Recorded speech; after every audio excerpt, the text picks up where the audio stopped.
Welcome back, everybody, to another episode of Gas is on the Right. No, he's got a chance to win the race.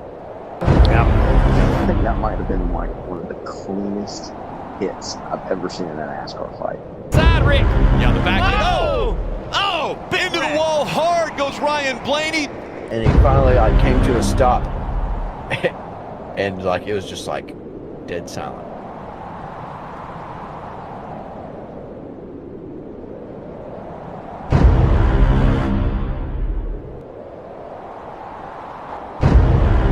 I said this last week, and I'm going to keep reiterating it. Live with the decisions you make. Drive by the decisions you make. Don't change up your style, but also just don't be dumb.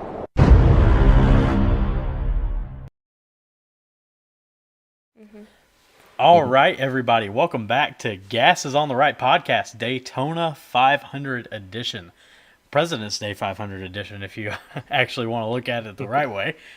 So, guys, Daytona weekend, another wonderful weather for us. What are y'all thoughts on that? Yeah. Rain, 2, NASCAR having scheduled events, 0. 100%. 100% on that end. Well, I guess really 3-0 if you count the Xfinity. Well, 4-0 because the ARCA series got moved too. Just it continues building up and up. Yeah, rain 4, NASCAR 0. I tell you what, she ruined my Sunday. 9 o'clock in the morning when it was announced, she woke me up. She's like, "Hey, no race today." And I was like, "You're kidding me. You got to be kidding me." I'm glad they did it early because sometimes, they'll just wait all day and see if anything's going to clear up. But I think there's enough rain in the forecast where they're like, all right, there's no way this happens today. Go home. So, yeah, it was one of those unfortunate events at that point. So, but thankful to NASCAR for actually rescheduling it early enough and promoting it well enough for Monday. Yeah, what did you say the viewership was Monday? 6 million? 6 million per Adam Stern. So that's the best Monday Daytona 500 since 2020, which was 7.3. But they also had Donald Trump there, so that kind of probably played a factor in that. And the last rain delayed race was 4.18. So, and that was 2021. So, an uptick in viewership. I saw some stats that they're thinking some of it came from the Netflix show and the hype from the Netflix show. So, really good. Well promoted by Fox as well. Super Bowl ads, everything. Mm-hmm. Yeah, and William Byron's on his media tour this week, so that'll help a lot. And I know I saw Dale Jr. and Ryan Blaney were on the Kelly Clarkson show. Mm-hmm. And then you also had William Byron was on is it Good Morning America that's on WSB? Or yeah, he went on Good Morning America with what is it? Kelly and Mark, I think it is. I think it was Kelly. He's on a bunch Kelly of different and shows Mark. right now. I don't think he went on Good Morning America, but I may be Okay. wrong. But yeah, no, they definitely did a interview with him on Tuesday morning. I still remember that show as Regis and Kelly. Yeah. Regis and Kelly. Basically the spinoff of it. So, I see Mr. Harper in the chat. Hey, buddy. And yes, we will be at Atlanta this weekend, Sunday. So look for the shirts. You'll find us. But yeah, a lot of good publicity coming out of this. And what's interesting, and I'm just going to kind of jump to this, is Byron. He's kind of the first of his kind, so to speak. Because he didn't come up the traditional way of legends, carts, bandoleros. He taught himself how to race iRacing. Yeah, he was kind of like a video game. Yeah. There's still hope for us. But I knew there was hope for us when we went to Talladega for my bachelor party, and I won us a trip to Phoenix. There was hope for I'm you. going to be honest, I did not believe Alan when he called me and told me that you did that. I was like, he did? Yeah. Best trip. So, Phoenix is a blast. If you haven't been, go. We'll go. Eventually. So. Yeah, if I'm going again, it's because I won something. Yeah. So I can't imagine how much it cost to I pay for remember that the trip. flight was like $1,000 or something Yeah, for both of our flight tickets. I was like, not me, buddy. not counting the. I don't if want to you go that to bad. the I'll VIP drive. side of it. Yeah, Yep. I'm not driving that either. But yeah, so you got Byron though. Yeah, coming from sim and everything, and then the 6 wins last year, coming into this year strong with a Daytona 500. Really think he's picking up where he left off last year.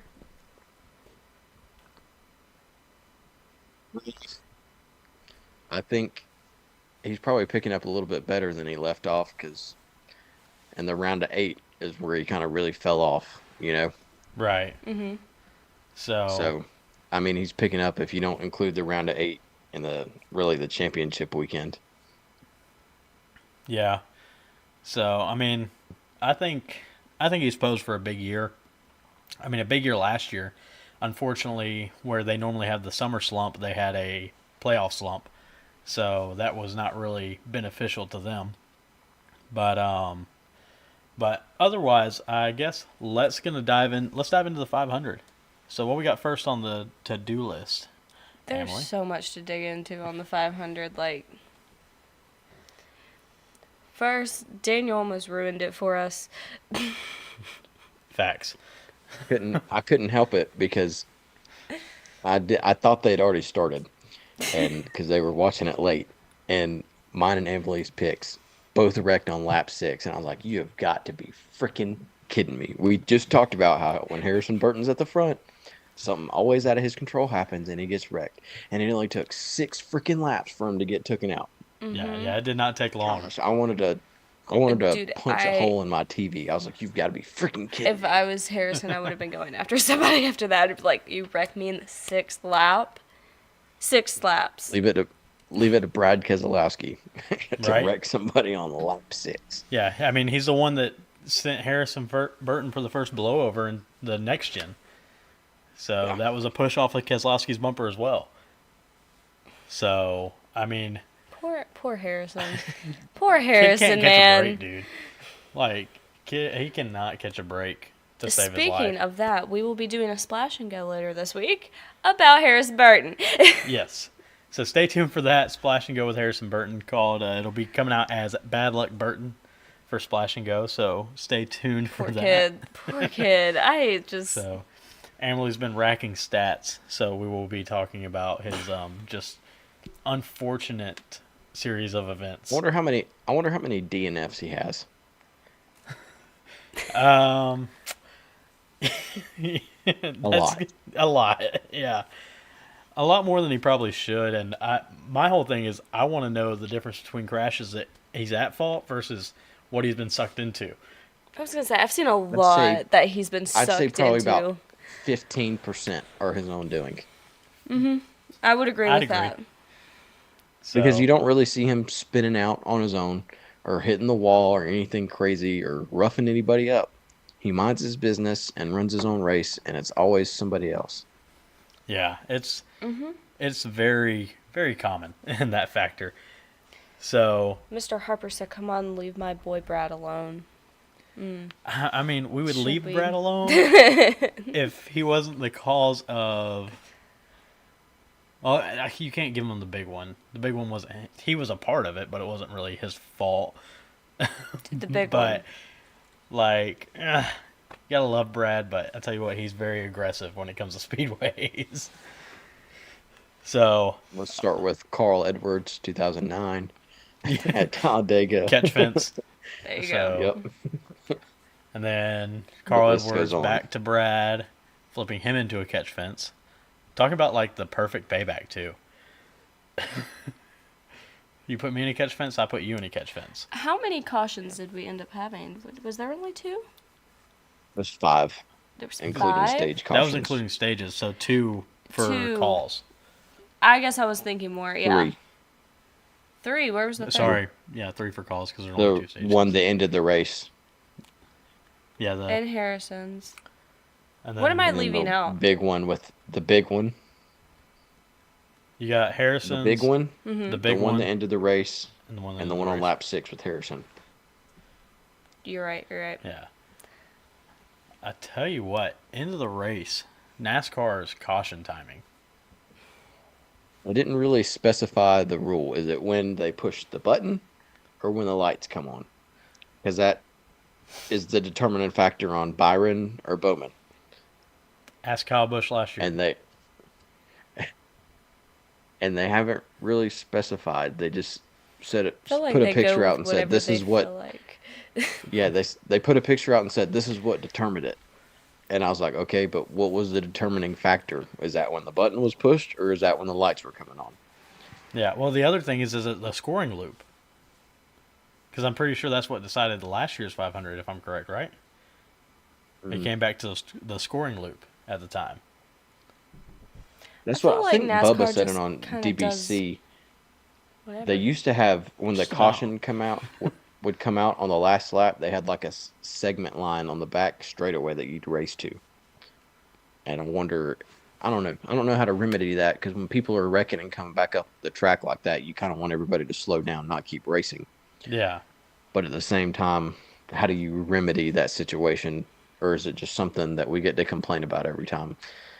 You know? I feel like it may be something we just get to complain about. So, because right now, I mean, at the line, Byron was winning. The picture they posted, Byron was winning. But the video that you see it's the not. 48 out front. Oh, we may have an answer. Let's see. Well, Mr. Harper's more versed than we are. Listen to Door Bumper Clear and the Teardown with Jeff Gluck and got 2 different answers, so who knows? Oh. So we cool. still don't know. So we're all on the same page. We're all. Great. I love it. So, yeah, I mean, I don't know what the difference would have been if you let the 48 win versus the 24, being they're both Hendrick cars.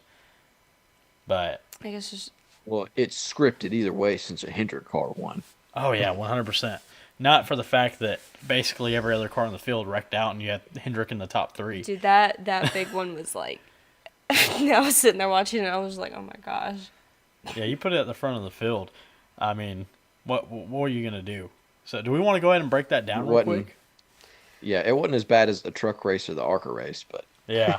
I did not get to watch the truck race, but from the small clips I saw and from what you told me, it was just a wreck fest. From you watching it while we were recording, yeah, you were that like, gave us hold enough on, insight. someone's flipping. you knew everything you needed to know if you watched last week's video of we recorded during the truck race, and I was watching it, and I was just in about every 5 minutes when the caution would come out after 2 laps of green flag racing, I was like,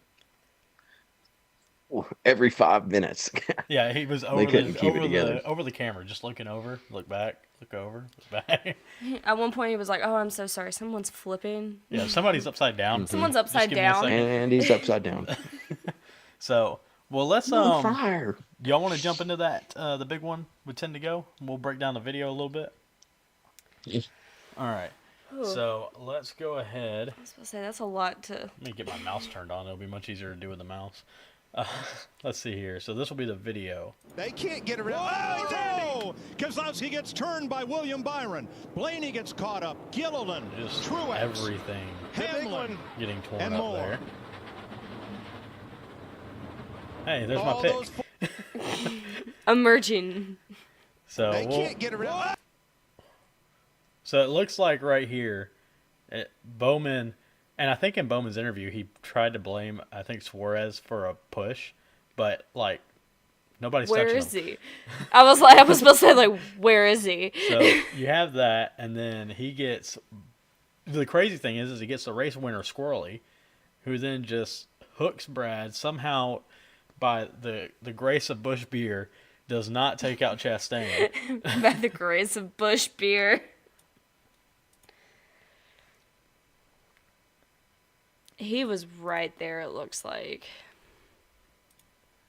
Yeah. Yeah, I mean, he was right there on him. Sorry, I think we had a little bit of an audio mess up there. Daniel, go ahead and say something for me real quick, buddy. Ooh. Yeah, my bad on that. But, yeah, so... But what you're seeing, he was right there, like, from what, I think...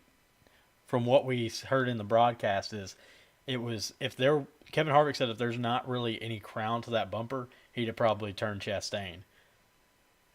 But then you got him up. Blaney takes another shot at Daytona. Poor Blaney, man. Third race in a row. Talk about can't catch a break. Facts. So, and then from there, we'll go to the next frame. You just have the entire field. Just chaos. So, Denny's podcast, he talked about he put himself in the top lane for that security of being close to the fence for when it happens, so you don't turn up into the fence.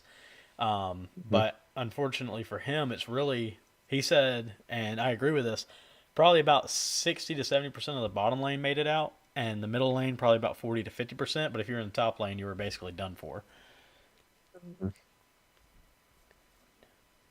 So from there, we will fast forward to chaos. So, and funny thing is, you see Chase Elliott right there, second car up from the bottom. I have no idea how he made it through unscathed. And somehow, just full on Lightning McQueen through that wreck. Yeah. Good job. So from there, we'll go forward again to the next clip, and you just have tire smoke.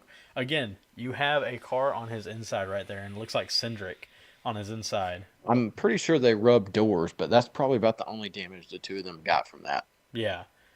And then we'll fast forward to the next frame. Let's see here. Dude, it's just the entire field. Just the whole entire top line demolished.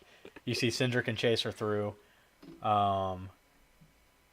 Let's see. Moving forward. Somehow Anthony Alfredo looks like he got through it as well. No, and then he ends up turned around at some point. Yeah, that's him very at the grass, not in the grass, but at the grass. So, but yeah, I mean, we'll go to the next view. So, and then you see Anthony Alfredo backwards. Yep. Somehow he's turned around, the car right there at the yellow lines on the apron side of things. Just absolute mayhem throughout. So we should have had Allstate again. And then emerging from the cloud of smoke, my pick. Somehow not breaking a toe link. So, but we'll watch it one more time at speed.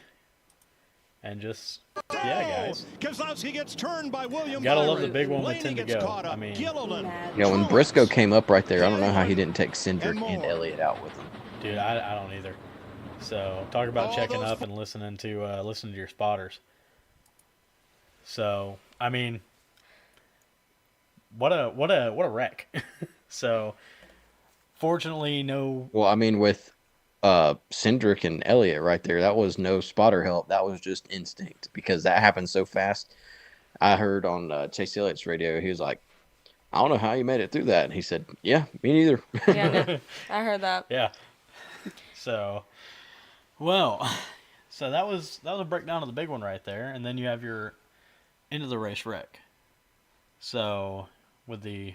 Do you have a video of that one? And unfortunately, I was not able to get a good video of that one uploaded in time for this podcast. That one was a product of a couple things. That was LaJoy has talked several times on his podcast about how Jimmy Johnson told him one time that people get lazy in the tri-oval, and that's a great place to pass. And for several laps, Austin Cindric was lazy in the tri-oval, and LaJoy saw that car length, and he was like, "All right, I'm going to take it." And Cindric tried to block and then came back up.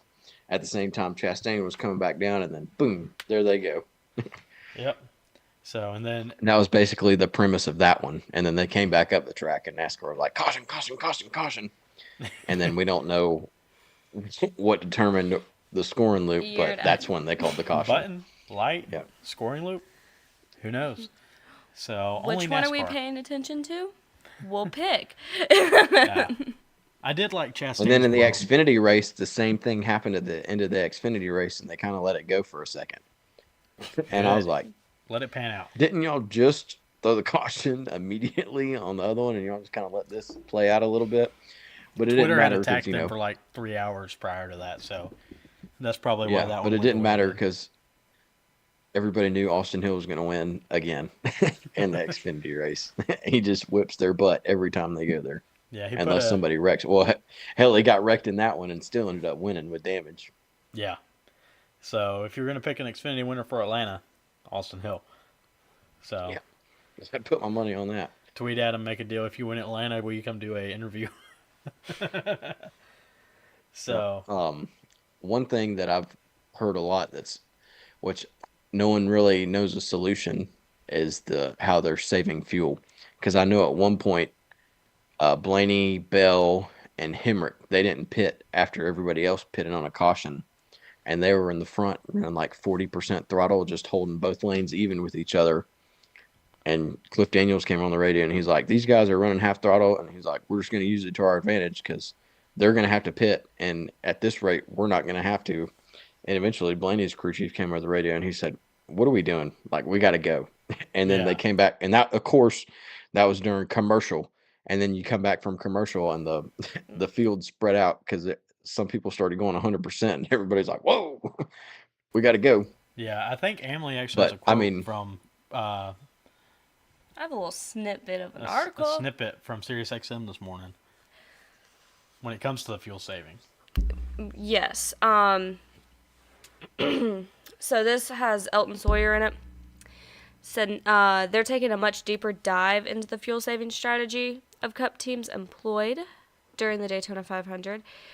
Said that ultimately we want to drop the green flag on the race, and they're racing as hard as they can until they drop the checkered flag. There's some strategy in between there, and we will definitely take a much deeper dive into the situation and the strategy that goes into it. So he didn't really say much, I feel like, on... Yeah, well, it's weird because the way the stages are broke up at Daytona, it's pretty even. It's like 66, 65, 65, 65 or something like that, to where they're all pretty much the same. So unless you change the stages to 40, 40, 80, or 80, something different to where there's no, either the first two stages it's a full tank of gas to where you can run wide open the whole time. And then in the second stage, you're going to need to top off right in the middle after running wide open the whole time. I don't know how you remedy that without either running a shorter race or changing the stages. Kind of weird. Yeah. Yeah. Yeah. So there's a lot of Band-Aids for a bullet hole that I've seen. So some have been restricting fuel cells, some has been allowing the gas cans to flow more, but none of it really fixes a problem. It just kind of remedies slightly, but then it could end up being more of a problem in the future. Right. So I mean, the only fix I could think, and this is what everybody says, is probably aero, because of how the cars have so much drag that you can, when you get up to a car and you get in the bubble, and it's not like the bubble that the Gen 6 had, to where when you hit the bubble, you can hit the bubble and push them. When you're up on a car, both of y'all can run 50 to 70% throttle and still be at speed. And not be really they weren't even at speed because remember, AJ Allmendinger had a pass-through penalty or something, and by himself was running quicker than the pack was when Ryan Blaney and Christopher Bell were side by side saving a ton of fuel. Yeah, and AJ Allmendinger is catching them by himself. That doesn't need to be happening. You know, that's watering down the product. That's just parade laps slower than your qualifying laps, you know? Yeah. Which, I mean, once those guys realized, like, hey, we messed up, then it became racing and it was good. But there's still, I mean, my only thought is you take out the stage cautions. Because then it's not broken down to run to a stage, you get a restart. You got to race, and you got to run your own strategy. So, and while at road courses it didn't work as well, I think at super speedways it could work better. So, because then you got to figure out when to pit, how to pit. You got to figure out the best, unless there's a wreck way to. Yeah, the wreck will reset the field, but hell, you can't guess a wreck versus you're going to have a caution at lap 60. Yeah, because even after the pit stops, it wasn't like everybody was spread out. They all ended up getting back together and being in a big pack. I mean, there was a couple people that had to take more fuel because they were at the front of the pack. So I know I guess the second stage it was Blaney, and then in the final stage it was LaJoy. He had to take more fuel and got left. But does that also mean all pits are going to be green flag if they were to take away If they took away the stage cautions, they'd be mostly green flag, except for when you actually had a natural caution. Right. Well, and I mean, I a mean, I lot feel of like times that's the cautions at super speedways come getting when people leave the pack, getting on the pit road. And I mean, And- how many times have you seen it's either like Chase Briscoe or Tyler Reddick, it seems, come in hot and end up hitting somebody or spinning out themselves on That was on pit literally my road. first race. exactly. All Chase of my Briscoe was the first first race. one. Hmm. So at Talladega last And year. just watch them wreck. So I mean, I feel like if you take away the scheduled cautions at super speedways, you take away their attempt to have a fuel saving strategy. Because then, unless the whole field decides to employ it, then they can't do it. But there's also at that point no reason to employ it either. And then it comes to a point, and I think tires would be a thing too, because really nobody's changing tires throughout the whole race. Yeah, they're changing tires at the stages. Unless it's just at the stage breaks. So if you make a tire that wears more at Daytona, I think that'll change it too, and that'll help spread people out a little bit to where they're not as close to each other as they are, to where you're getting more runs, because some people are going to be having to lift in the corners due to handling and stuff. I mean, there's a bunch of different ways to do it. I don't know. I don't think the product's bad enough to change, because the problem is it looks good on TV, you know. Oh, it looks great. Because I mean, once Yeah, they it get looks racy, really good they on get TV. really racy. So I mean, you look But- at each finish. I mean, that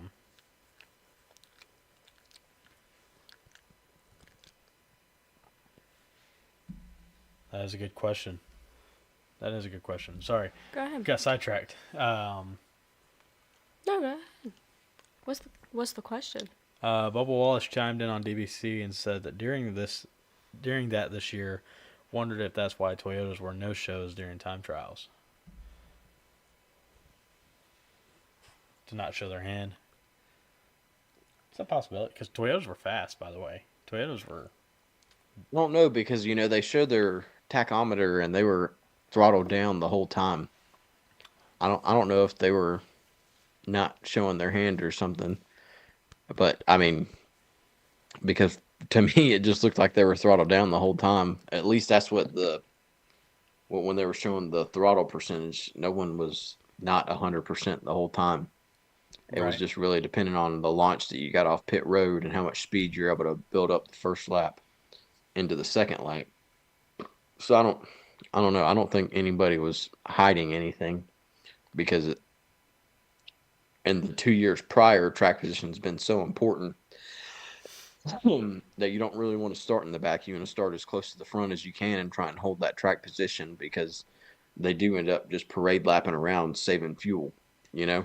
So I Right. don't think they were really hiding anything like they would in years past. I think that was just their bodies. And like we talked about last Friday when we recorded the episode, I think a lot of it had to do that they were probably more trimmed out towards handling versus speed, because you saw in the year prior in the duel when Alex Bowman got the pole, in the first 2 laps, his car was handling so poorly because of how they had it trimmed out for speed that he went straight to the back. Which Right. that wasn't the case with Joey Logano. His car was right, but Yeah. I think they went more on the handling versus outright speed side, because it doesn't matter when you're in the draft. Handling is more important in the draft than your outright speed. Yeah. Yeah. So. So moving into another fan question that we had this one on TikTok from Daniel Harper again. Said, #1 fan. I was about to say. What do y'all think about Dale Jr. not having a contract extension with NBC done already? Do you think he resigns or sets out and joins one of the new TV partners in 25? I know he said on his podcast that he'd like to get a deal worked out with NBC, but I also know that it's probably not as prevalent, since they copied us and went with the YouTube side of things this year. And I don't know. I mean, they got Amazon and TNT coming in, so I mean, I'm sure they're would probably want to pay a pretty penny for Dale Jr. to come broadcast because that's going to draw a lot of viewership just having his Right. name attached to something. Yeah. So I don't know. I feel like we talked about NBC'd this a be few like I weeks said. ago. Is like, Yeah, Junior NBC'd be said. stupid not to sign him back, but yeah, and he said that NBC was his first choice. Right. So, I mean, I guess all they really have to do is ask and say, hey, will you come back? And he'd be like, yeah, sure. But I know that he is open to other... endeavors. Yes, thank you. Sorry, my brain. So yeah, I think obviously NBC is would be the first choice and the overall choice. I think if he doesn't go to NBC, it'd be Amazon. But I almost wonder, is he trying to work out a multi-partner deal? That would not be bad for him. Yeah, I mean, you think about if he does one either TNT or Amazon, and then does NBC as well. So now, again, I don't know what his schedule is. I don't know what he's looking at or what the numbers are or why they haven't made a deal. I don't think that he would be retiring out of it. Yeah, I don't see him not. I don't. Being a broadcaster in 2025. It's bad for NASCAR if Dale Jr. is not a part of it like that. Yeah. So, I mean, that's I one feel of like the that big would things. drop viewership a lot as well. Yeah, no, I agree. So I would say that they get a deal done. I just don't know what kind of deal we're gonna see, or he gets a deal in some aspect, because we obviously know the Fox booth is set, but nobody's talked about anything for TNT or for Prime, and then NBC. Who knows at this point? How many weeks does NBC have? Again? Be 28. It's 14. So they still next have year. a little bit. And 2025 Yeah, I is think 14. they have the majority. So, it's 14 for Fox, 5 for Prime, 5 for TNT, 14 for NBC. So, and then for the this year's contract, I think it's split 50-50. So, and it starts at Nashville in June. So, and then they'll have it through the end of the year. So that would make it 18. So they still have a little bit to make a decision. Yeah. I just feel like they would have finalized a deal by now. I think that about the charter agreement too, but that's still ongoing. And they hired that guy that got all the college football players' money. I think he got the women's soccer team or something, all their money. Yeah. So, but yeah, we'll have to see how they do that. Not going to happen at all, but I'd love a Junior Clint, Kevin Hart booth on the Fox side. Yeah, but you can't get rid of Mike Joy though. I mean, you wouldn't have to. On NBC, they got Burton, Jr., Steve Letarte, and Rick Allen all in the booth. They do 4 people on the NBC side. I mean, that's not completely impossible. That's kind of plausible. Yeah, I mean that's it wouldn't be a bad booth. That would be a fun. I don't know. I don't know if I want Clint and Dale in the same booth. I don't know. I kind of do. Slide job. That's one way to here they keep the come race up the curb. entertaining, to have the two of them, you know, like it would because be Burton's entertaining. kind of mellow. Yeah. But having Harvick, Boyer, and Dale in the booth, that would be extremely That comical. would be cool. It would probably be pretty funny. I'd laugh. So- I'd watch just for that. That'd be worth. Yeah, just the broadcast itself would be worth it. So. And that's a lot of people's main complaint about the races is the broadcast just aren't it. And if you had all them fools up there, that'd be hilarious. Yeah. So it turned into a comedy show. But Speaking of just the broadcast in the last few weeks, I absolutely love having Kevin Harvick up there. I think I said that after the Clash, but like still, he just, I don't know. Yeah, it's just nice having a fresh extremely perspective. good yeah, at Mm-hmm. commentating. He's very analytical. I cannot think today. I am so sorry. I know what you meant. Thank you. I appreciate it because I apparently didn't. I do like his analytical side though. Like Yes, and yeah. he offers a fresher perspective on the racing. Yeah, I mean, coming straight out of the Cup car into the booth.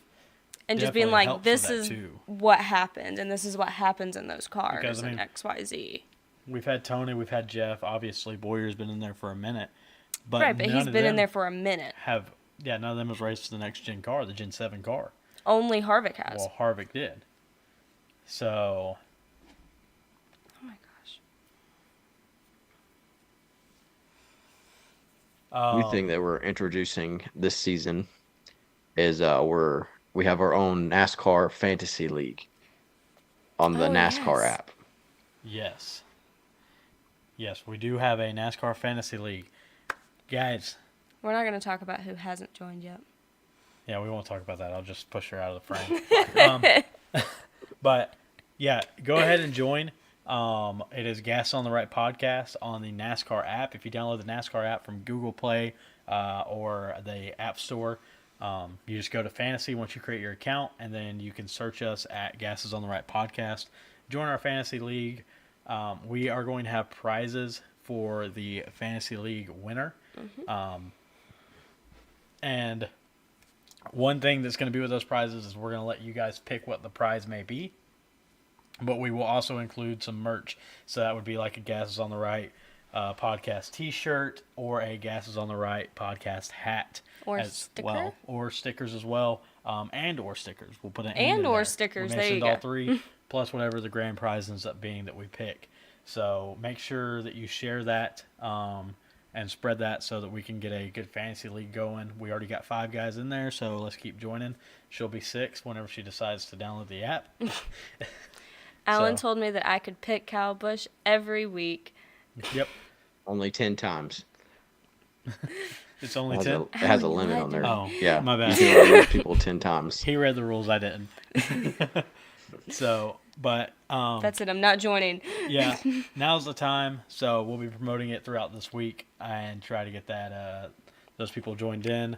It was And fun for me to keep up with during the race, just seeing like how ever changing the standings were. Because at one point I was way in the lead, and then I was way in last, and then I think I ended up finishing 3rd. Oh, Alan did the same thing. We were sitting there, and even though we were behind, we allowed ourselves to look at the stats once. yep. One time during the race, we looked at how they were looking, and he was like, I have to pick my garage pick. Yeah, I was like, oh crap, because I thought I had to put change. Burton. I had to change my garage pick out after lap 6 because I had Harrison Burton in there. Well, I thought I had put Burton in there, and I was like, oh crap, I need to swap him out. And then I was like, oh, I didn't. I'm good. So Yeah, that was... we were solid on my side. But also, along with the Fantasy League guys, if you did not listen to last week's episode, we are sponsoring a Legends car out in California this year for Tyler Batsianis. Batsianis. There you go. I am so sorry, Tyler. I just keep butchering your name every week. I'll eventually get it Well, right. I was going to say, But- we'll eventually get it. Yeah. That was the one question I asked him. Yeah, you guys stay tuned. We're going to do a Splash and Go segment and interview with him in the coming weeks, talking about his racing and upbringing in racing, what's got him racing, and just what his season's going to look like. So, and I have his schedule now with the dates. So he will be racing starting March 23rd at All-American Speedway in Roseville, California. Then April 20th at Stockton 99. Then May 4th at All-American, June 1st, and June 1st at All-American as well. July 3rd at Stockton 99. August 24th, September 7th, and rounding out the season October 5th, all will be at All-American Speedway for the track championship this year. So be on the lookout. We will be posting pictures of the car very soon once we get the logos out to him and he has them on there. So We will be posting the schedule as well on all of our social media. Yes, we will have the schedule posted, and also look into our description and comment section. We have his Instagram. Go give him a follow and a like at Tyler_B_racing on Instagram. So give him a follow. We're giving him some West Coast or East Coast love. So give him some love with us if you don't mind. But yeah, so we got Tyler on board with the podcast crew. And say, Daniel, we have a very specific question just for you. Oh, never mind. You already answered it. Well, we're just going to skip over that. Daniel does not know if the Fantasy League resets at playoffs. Yeah, I don't think it'll reset. I think it'll just be playoff picks. Like, you can just pick playoff drivers. I'm not sure. I'd have to go back over the. Does that mean I can rules pick thing on Kyle Busch more than 10 times? Maybe. if he makes the playoffs. Don't say if. Don't be putting that bad juju out there. So, Positive thinking, manifestation. well, guys, What do you expect out of the Atlanta race this weekend? I expect another banger. Mm-hmm. So, How much do you think the surface has worn since the last time they raced there? Because in the Xfinity series, the way their package was, it was a lot different than the way the Cup cars raced. the fact of the crappy weather that we've had in Georgia this winter, I think it's worn pretty good. I was gonna say. So, since Which last is July, crazy to me that I they're think not it's- going to have any practice at that racetrack, because that's one of those that you kind of need to Oh. have that. They got 10 minutes to practice pit entry. To practice just pit entry? Yeah, because you enter on turn 3. Yeah, but I guess. That's the only practice you get, though. Are you serious? That's what I'm saying. Like, Yeah. it's going to be hard to tell how much you're going to have to let out in the corners and just going in there kind of blind. I don't know. I just How feel like much sliding they you're need gonna to have. up that to at least like a 30-minute practice or something, you know? Yeah, Are we they sitting got. in front of the pits again this year? Yeah, Heck yeah, yes. we're sitting in the same exact spot we were at in the summer. I'm so excited. So- I love, that's where all the wrecks happened, was entering pit row last year. So, but yeah. Atlanta's a really good race now. Oh, Which, I mean, really good. before it was a I- good race for the racers. It just wasn't a good TV product, you know? Yeah. But Well, I mean, I feel like I'm if they curious would've to see kept how it with progresses. The next gen cars, I feel like it'd be a phenomenal race, even with the old configuration. yeah, because mile and a halves are such a good race now. Yeah. Which, like I said, I've said it last year, but I'll say it again this year. I think one race should be the super speedway package, and they should have another race at the mile and a half package just to see how different, or at least test a different package there to see if you put the mile and a half package versus super speedway package, what changes, you know, if you're Right. still able to drive the same way.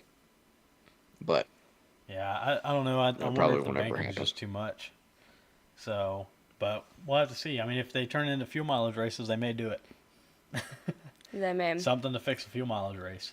But I'm excited for Atlanta. I Oh. love Atlanta. Which I don't Atlanta, remember if somebody Atlanta- ever asked me, like, it's going to be my first NASCAR race, where should I go? I always tell them Atlanta. Yeah. It's a great track now that they've redone it. Yes. it Solid was product. really it was a good track before, but I mean, it puts on a better TV product now. I mean, even an in-person product. Mm-hmm. I mean, you're watching. So where we sat, you watch them come out of turn 4, and with how tight the track is on that banking, I mean, you run three rows. If they're 3 deep, dude, you're on the apron, you're in the middle, and you're at the wall. Mm-hmm. With no space for. If you have a 4th lane going, you better pucker up and squeeze them cheeks, buddy. 'Cause- You know, I wish Great Clips would sponsor the Xfinity race again like they used to, because you could go, and if you got a haircut at Great Clips, you got 2 free tickets to the race. And I used to do that every year. That's what I've probably been to Atlanta the most out of any racetrack, just because I'd go get a $15 haircut and get 2 free tickets, you know? yeah. So I wish. See, I haven't been anywhere. I mean, up until, May? I'll be nowhere but Atlanta and Dega. Yeah. Then we got Charlotte in May. We have Charlotte in May. I'm so excited. So I've done Daytona, Atlanta, Talladega, and Phoenix. I got Atlanta, Talladega, Phoenix. We got Charlotte booked. We're gonna book Bristol. Probably gonna book Martinsville this year. Oh, we added on another race. So yeah, if Martinsville's pans out, but the way that our fall is gonna end up going is you got Atlanta, we're back home. Bristol, we're back home. Talladega, we're back home. Be every other week we'll be at a race. Yeah, that's what I'm trying to talk Ashley into doing. Bristol and maybe Nashville. Ooh, This year. Nashville, I feel like would be really good. Oh yeah, they've been promoting the hell out of Atlanta too. Like every commercial, it's the Dell Jr. Like if anybody asks where I'm going, I'm sending them here.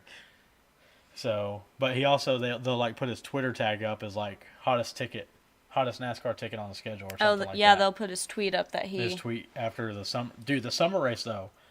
That summer race Freaking was solid. great. Dude, I'm upset. That I it's mean, not a every summer race night since they've repaved it has been amazing.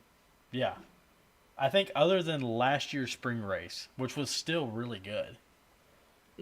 Because that's what we went. Me and you went, Alan, when Corey LaJoy emerged himself as a front runner at Atlanta when Elliott put him in the fence, coming to the checkered and won the race. Yeah, Elliott won, and then we didn't go to the spring race because it was 45 degrees last year. But we went to the summer race, the night race. Cold Atlanta. Dude, yeah, cold Atlanta. Which is supposed to be in the 70s this weekend.